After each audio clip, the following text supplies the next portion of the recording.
tidak mau mengakhirkan sholat.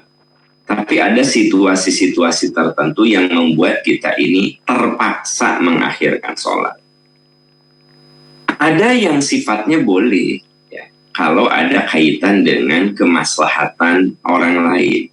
Contoh, ada dokter yang karena pasiennya begitu banyak gitu, ya, beliau akhirnya sholatnya di jama' maghrib dengan isya.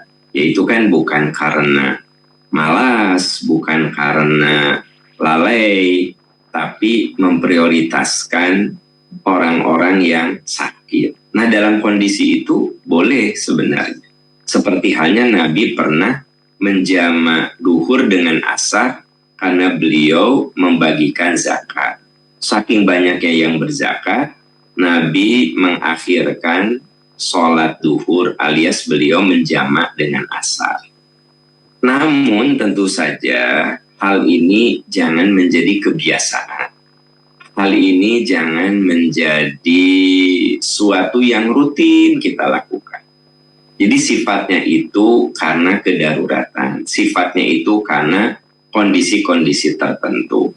Nah, Anda ya, yang penting jangan sampai terlalu sering menjamak duhur asar karena pekerjaan.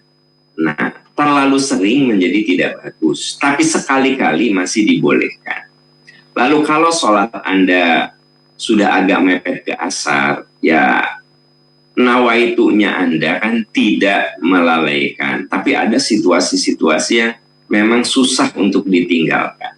Nah, makanya kembali pada hati Anda, apakah ada kondisi yang bisa kita tangguhkan, ya, 10 menitan untuk sholat, apa benar 10 menit tidak bisa untuk sholat gitu. Kan sholat tampaknya jarang yang sampai 1/4 jam gitu. Pimpinan Anda ngasih waktu sedikit, ya. Coba manfaatkan yang sedikit itu di tengah segala kesibukan, ya kita upayakan. Pertanyaan saya, apa benar 10 menit benar-benar tidak bisa Anda sisipkan? Nah, itu kembali kepada tekad kita, ya, kepada kesungguhan kita. Jadi saya kembalikan kepada kesungguhan Anda. Benar nggak bisa menyisihkan waktu hanya 10 menit? Ya. Semoga Allah memberikan jalan terbaik, solusi terbaik kepada kita semua dalam segala hal. Amin ya rabbal alamin.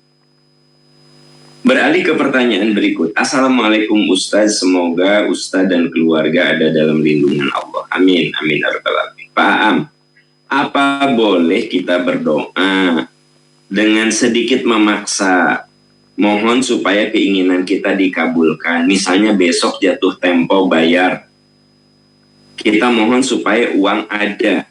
Mohon penjelasan. Intinya dalam berdoa itu apapun Anda bisa sampaikan. Itu intinya, karena doa itu ada dua, ada doa usanain, doa umas'alatin. Ada doa yang kaitannya dengan puji-pujian. Seperti ba'da sholat kita baca subhanallah, alhamdulillah, Allahu akbar. Itu sebenarnya doa. Tapi kita sebut sebagai doa usanain. Doa yang isinya itu pujian kepada Allah. Ada lagi doa umas'alatin. Doa yang sifatnya permintaan. Pada sholat kita mengatakan astagfirullahaladzim. Itu kan permintaan. Ketika sholat kita bilang ihdinas siratal mustaqim. Itu kan permintaan. Ya. Nah, ketika kita meminta sebenarnya tidak dibatasi. Mau mintanya segera, mau mintanya dikembalikan pada kuasa Allah, terserah. Jadi intinya yang namanya minta itu kembali kepada cara kita. Anda boleh mengatakan, ya Allah berikan rezeki di akhir bulan ini, saya harus bayar kontrakan ya Allah. Jadi Anda membatasi, beri saya rezeki akhir bulan ini, boleh nggak? Ya kalau nanya boleh dan tidak, ya boleh-boleh saja kan gitu. Tapi ada juga ya Allah beri saya rezeki untuk memenuhi segala kebutuhan saya. Engkau maha pemberi rezeki, bukakan rezeki pada saya untuk memenuhi kebutuhan saya. Kapan Allah membukakan rezeki? Nah, Anda tidak membatasi dengan akhir bulan ini ya Allah. Anda lepas saja. Pokoknya saya minta dikasih rezeki oleh Allah. Jangan-jangan karena Anda mengatakan, ya Allah beri hamba rezeki, bayar kontrakan akhir bulan ini, ya 2 hari ini kita malah dapat rezeki. Karena Anda mengatakan akhir bulan ini, ya malah rezekinya jadi akhir bulan. Padahal Allah mau ngasih sekarang juga cash. Nah, makanya di antara ulama ada yang menganjurkan doa itu jangan ngotot. Ud'u rabbakum tadarruan wa khufyatan innahu la yuhibbul mu'tadin. Berdoalah kamu dengan rendah hati. Ya, tadarru itu rendah hati. Allah beri hamba kemudahan rezeki, bukakan pintu-pintu rezeki yang halal untuk hamba. Nah, itu kan kita santun ya, tidak menetapkan begitu. Ya Allah berikan saya jodoh yang soleh, yang membuat saya bahagia dunia akhirat. Bagi adik-adik anak-anak yang ingin jodoh, ya Allah berikan kepada hamba jodoh yang soleh, jodoh yang membuat hamba bahagia dunia akhirat, jodoh yang membuat hamba bisa dekat dengan Engkau. Itu kan global ya. Boleh nggak? Ya Allah jadikan Tuti sebagai istri saya, ya Allah jadikan Tuti anaknya Hadi Somad orang Ujung Berung, jadikan jodoh saya ya Allah. Boleh nggak? Ya boleh juga gitu.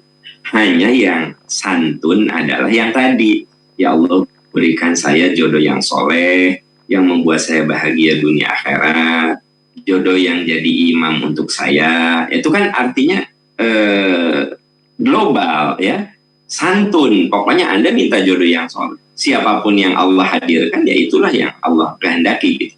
Jadi intinya adalah doa itu boleh definitif, boleh juga tidak definitif. Tapi kita harus sadar bahwa Allah suka kepada orang-orang yang berdoanya santun. Ud'u rabbakum tadarru. Berdoalah kamu kepada Allah dengan rendah hati, dengan santun.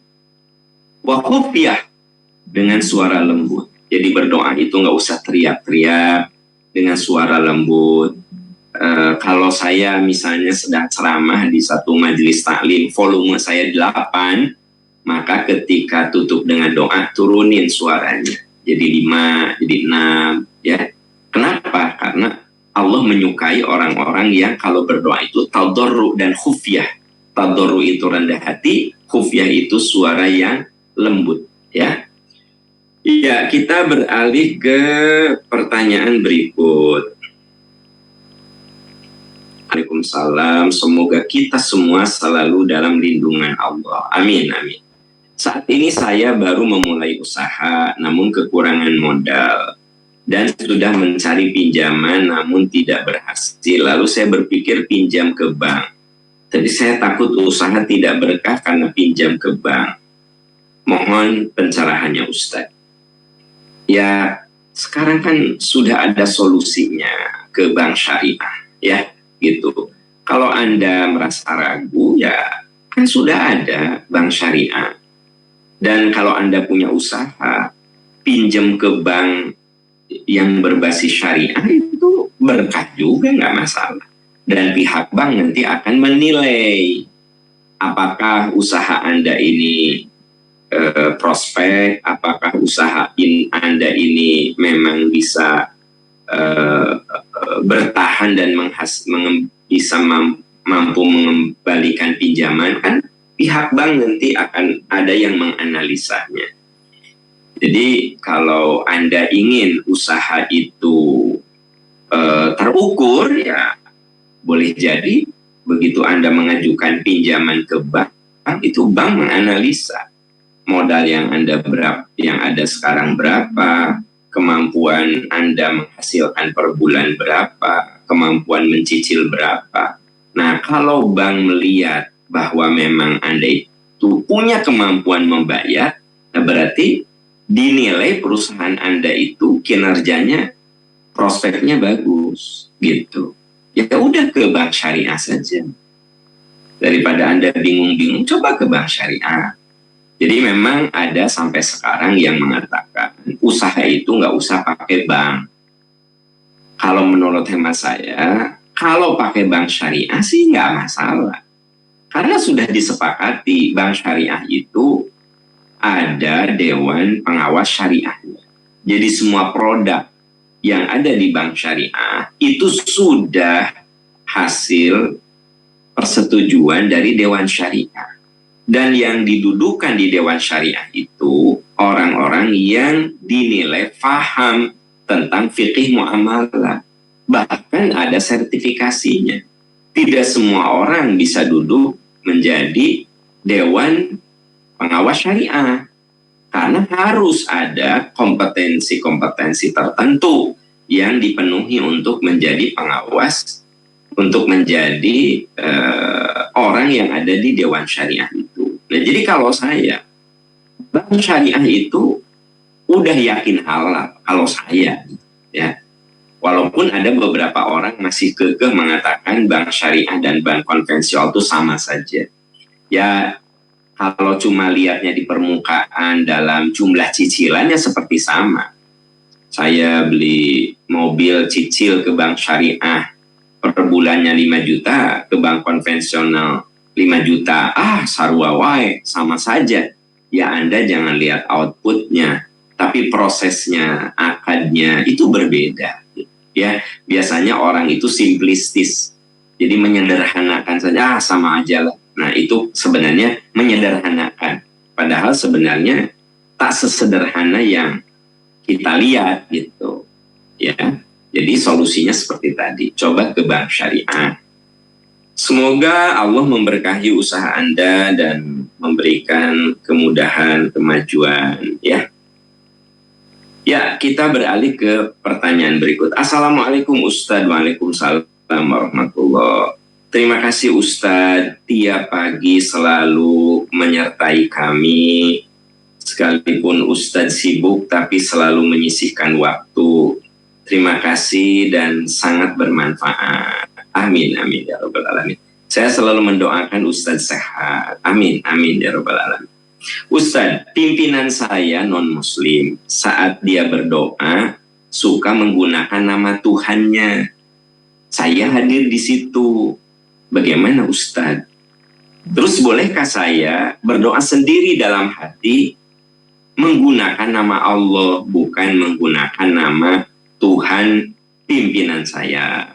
Mohon penjelasan. Ya, pertama ya, kalau kita dipimpin oleh non-muslim, kemudian dia berdoa menggunakan panggilan kepada Tuhannya, ya tentu saja kita tidak perlu kemudian berontak, berdiri, meninggalkan ruangan itu. Ya tidak perlu lah. Dia berdoa sebagai pimpinan menggunakan, memanggil nama untuk Tuhan dia, yaitu dia. Bagaimana Anda? Ya Anda boleh-boleh saja, Anda mah dalam hati memanggil Allah. Ya, nah dia berdoa, Anda juga berdoa. Kan tidak ada masalah sebenarnya. Bos Anda berdoa dengan bahasanya, dengan menggunakan panggilan kepada Tuhannya, ya hak dia untuk itu.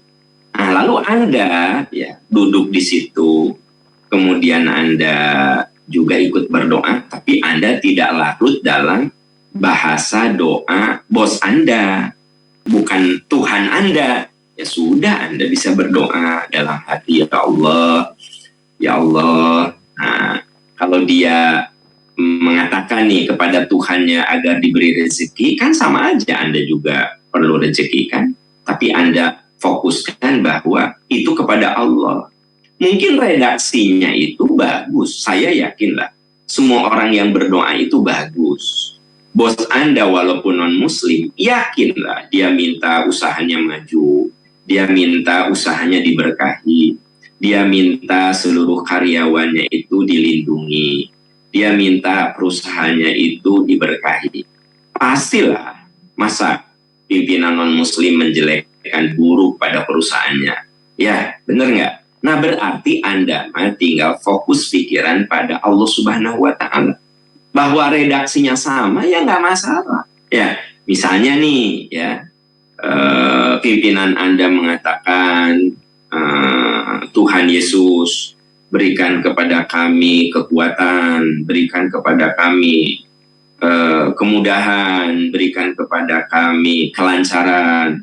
Tuhan Yesus misalnya, ya Anda tetap di situ, tapi yang Anda pikirkan itu bukan Tuhan Yesus, tapi Allah Subhanahu wa Ta'ala gitu. Boleh nggak? Ya boleh-boleh saja. Ya nggak?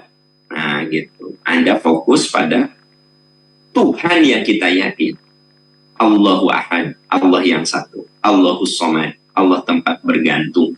Jadi Allah Subhanahu wa Ta'ala, bahwa redaksinya itu bagus ya Anda aminkan, tapi aminkan itu hati Anda mah kepada Allah Subhanahu wa Ta'ala, bukan kepada Tuhan Yesus gitu ya.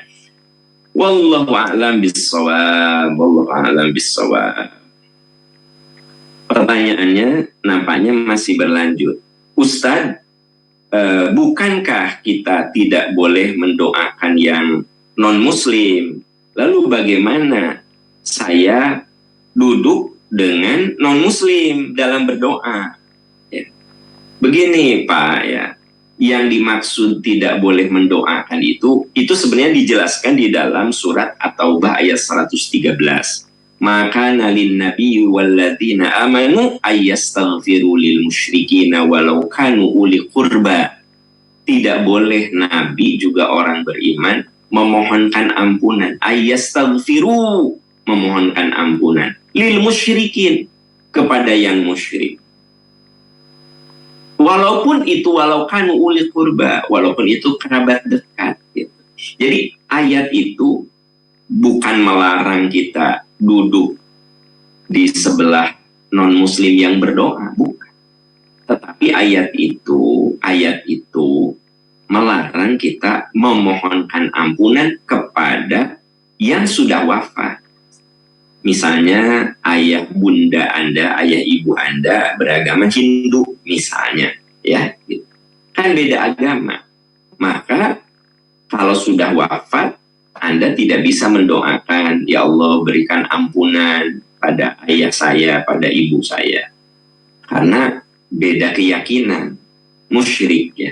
Tapi kalau ayah ibu Anda masih ada, dan Anda beda agama dengan beliau, ya tentu Anda bisa mendoakan, ya Allah bukakan hati ibu bapak saya untuk menerima Islam, bimbing ibu bapak saya dengan cahaya Islam, bukakan hatinya agar Islam masuk dalam relung-relung jiwanya dan dia menjadi muslim. Boleh mendoakan beliau yang masih hidup, boleh. Rasulullah pernah mendoakan Umar bin Khattab masuk Islam gitu ya. Jadi kalau ada non muslim gitu, misalnya Anda lihat dia itu baik, dia itu ya orang baik lah gitu, lalu Anda doakan agar dia masuk Islam, ya tentu saja boleh ya. Nah, ada orang yang non muslim suka menghina Islam misalnya, ya doakan saja agar dia diberi hidayah oleh Allah. Umar bin Khattab itu awalnya ingin membunuh Nabi, bukan menghina Islam lagi, mau bunuh Nabi gitu. Dan Nabi mendoakan agar dia bisa masuk Islam, dan akhirnya Allah mengabulkan.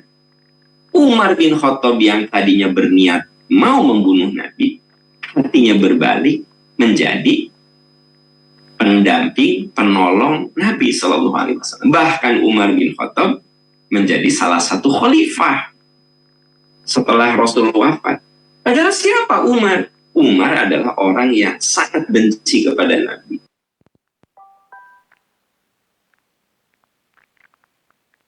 Ada orang yang menghina Islam, doakan saja agar dia dapat hidayah Allah. Nggak usah dilawan, ya. Karena orang seperti itu dilawan juga malah ya tidak ada guna gitu loh. Orang menghina kita, menistakan kita, untuk apa dilawan? Doakan saja agar dia bisa mendapat hidayah Allah. Itu kan yang paling realistis. Itu yang paling nyata. Ada kan orang kalau di YouTube, di IG gitu, suka nulis yang sifatnya menghina Islam. Nggak usah dilawan, doakan saja. Ya Allah, semoga orang ini diberi hidayah oleh Engkau. Ya Allah, bimbing. Ya Allah, semoga orang ini menjadi pembela agama Islam gitu. Untuk apa Anda lawan gitu? Nggak usah. Ya. Jadi istilah agama itu kalau orang bodoh jangan dilawan dengan kebodohan. Lawan dengan doa. Orang yang menghina ya itu nggak usah, doakan saja. Wa idza khatabahumul jahiluna qalu salama. Bila orang ucapan doa yang penuh keselamatan gitu ya. Nah, jadi itu rumus yang paling realistis, paling sederhana, gampang. Kita juga nggak kemudian jadi marah-marah, emosi. Ya udah, doain saja. Ada orang yang menghina Anda, menistakan Anda, memfitnah Anda. Untuk apa Anda melawan? Untuk apa coba? Dan belum tentu perlawanan Anda itu membuat dia sadar, membuat dia berhenti. Enggak. Ya sudah, doakan saja. Ada orang yang suka memfitnah Anda, membuli Anda di belakang Anda tuh, wah, dia tuh selalu. Sudah, kalau ada yang bilang, si fulan ngejelek-jelekin kamu, memfitnah kamu, ya sudah, Anda doakan saja. Ya Allah, semoga orang itu dibukakan hati, semoga orang itu disadarkan, semoga Engkau mengampuni kesalahannya, ya. Nah, ini memang hanya bisa dilakukan saat kualitas hati kita itu di atas rata-rata. Saya seringkali berulang mengatakan, jangan pernah melayani orang yang menistakan kita. Karena dia itu kenapa teriak-teriak menjelekan kita? Kenapa? Karena kalau maraton mah dia di belakang kita. Kalau sedang kompetisi itu dia di belakang kita. Untuk apa kita menoleh ke belakang? Padahal jelas-jelas dia udah makanya dia teriak-teriak, ya, memfitnah kita, menjelekkan kita, karena dia di belakang kita. Nah, makanya resiko orang yang maju, resiko orang yang sukses, itu ada orang-orang yang nggak suka, yaitu orang-orang yang tersalib gitu. Itu sunnatullah. Sekarang Anda punya bisnis Anda benar, lurus, itu tak akan ada orang yang di belakang dia itu tersalib, ngejelek-jelekin gitu. Ya, gitu. Nah, makanya saya ngasih rumus dalam hidup. Jangan pernah kita lawan orang yang menghinakan kita. Jangan pernah kita lawan orang yang menjelekkan kita. Jangan pernah kita lawan orang yang dengki kepada kita. Mereka adalah orang-orang yang dalam kompetisi itu ada di belakang kita. Ya, berarti dia mengakui bahwa dia kalah sebenarnya. Makanya dia menjelek-jelekan kita juga karena dia tidak bisa menyalip kita gitu. Ya, nah itu yang harus tertanam. Makanya apa? Dihinakan, dinistakan, ya biarin aja, doain aja lah gitu. Ya, itu yang bisa saya jawab. Wallahu a'lam bishawab. Ya, kita beralih ke pertanyaan berikutnya. Assalamualaikum Ustadz. Waalaikumsalam warahmatullahi. Ustadz, saya sering bertobat, tapi jujur saya kok kadang mengulangi perbuatan dosa itu. Mohon arahan bagaimana cara supaya saya tidak mengulangi dosa saya. Oke, itu pertanyaannya, ya. Kita ini kan disuruh untuk bertobat, dan yakinlah bahwa kita semua seringkali mohon ampun, seringkali kita bertobat, ya kan gitu. Tapi memang jujur, kadang kita mengulangi lagi. Nah, ini teteh yang bertanya ini berbicara apa adanya. Kadang saya suka mengulangi lagi. Itu gimana caranya supaya saya tidak mengulangi? Ya, oke. Coba Anda lihat Az-Zumar. Az-Zumar ayat 53 sampai 55. Mudah-mudahan itu jadi rumus, ya. Pertama, Di Az-Zumar ayat 53 Allah berfirman, "Qul ya ibadiyalladzina asrafu ala anfusihim la taqnatu min rahmatillah. Innallaha yaghfiru dzunuba jami'a innahu huwal ghafurur rahim." Katakan pada hamba-hambaku yang pernah terjerumus dosa, jangan putus asa dari ampunan Allah. Itu rumus pertama. Kita harus yakin Allah itu Maha Pemaaf. Allah itu Maha Pengampun. Dalam hadis qudsi dikatakan, katakan, jika hambaku datang dengan membawa dosa sebanyak pasir yang ada di daratan, sebanyak air yang ada di lautan, aku akan ampuni. Wala ubali, aku nggak peduli. Tapi si hamba itu harus punya husnuzon, yakin bahwa dosanya diampuni. Itu penting. Penting sekali untuk husnuzon bahwa Allah Maha Pengampun. Sampai Allah firmankan, katakan pada hambaku, qul ya ibadi, katakan pada hamba-hambaku yang pernah terjerumus dosa, yang pernah menzolimi diri, la taqnatu min rahmatillah. Jangan kamu putus asa dari ampunan Allah. Jangan kamu putus asa dari ampunan Allah. Innallaha yaghfiru dzunub. Allah ampuni dosa-dosamu seluruhnya. Innahu huwal ghafurur rahim. Sesungguhnya Allah Maha Pengampun, Maha Penyayang. Nah, lalu di ayat 54-nya, wa anibu ila rabbikum. Setelah kamu tobat, kembali ke jalan Tuhan. Jadi tobat itu bukan hanya ya Allah ampuni kesalahan, tapi apa? Kembali kepada jalan Allah. Wa aslimu lahu, berserah diri. Tingkatkan amal soleh kita, tingkatkan semangat belajar Islam kita. Jadi bukan hanya ya Allah ampuni, bukan hanya sampai di situ, tapi wa anibu, sok balik ke jalan Tuhan. Ya, sering dengerin tausiah, siapa tahu ada mutiara-mutiara hikmah yang masuk dalam relung kita, dan kemudian itu semakin menguatkan jiwa pertobatan kita. Sering baca Al-Quran, bergaul dengan orang-orang yang soleh, cari situasi-situasi yang membuat jiwa kita itu lebih dekat dengan Allah. Anibu ila rabbikum, kembali ke jalan. Wa aslimu lahu, coba latih. Ya. Jadi manusia itu butuh latihan. Kalau Anda melihat orang yang dermawan, bukan berarti dia tidak punya jiwa pelit. Dia suka melawan jiwa pelitnya. Dia berlatih untuk dermawan, maka jadilah dia orang dermawan. Kalau Anda melihat ada orang yang pemaaf, bukan dia tidak punya jiwa dendam. Orang itu punya jiwa dendam, tapi dia berlatih untuk selalu memaafkan. Pokoknya yang dimunculkan itu memaafkan, dan akhirnya dia menjadi orang yang lapang hati, tidak gampang tersinggung, menjadi orang yang luas hatinya, tidak gampang tidak gampang tidak dendam, ya. Bahkan sampai titik bisa membalas buruk dengan baik. Nah, jangan Anda kira itu tuh terjadi begitu saja. Wa aslimu lahu, kamu harus berlatih, ya. Nah, teman-teman sekarang apapun butuh latihan lah. Apapun, ya. Anda tidak suka sayur, berlatih. Ini enggak, saya ingin cerita. Manusia itu kudu dilatih. Anda nggak suka sayur, berlatih. Apa sih yang bisa Anda makan sedikit-sedikit. Gitu.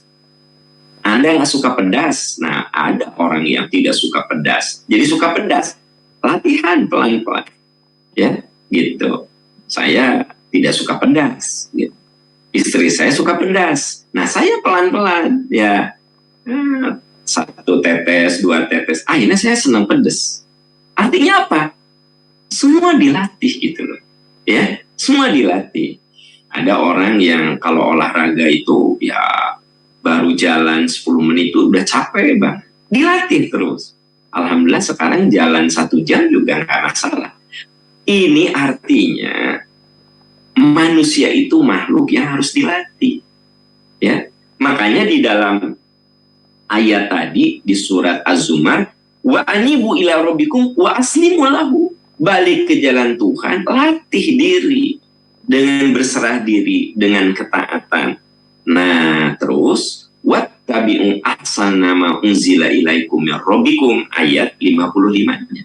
Ikuti sebaik-baik nasihat dari Tuhanmu, yaitu Al-Quran.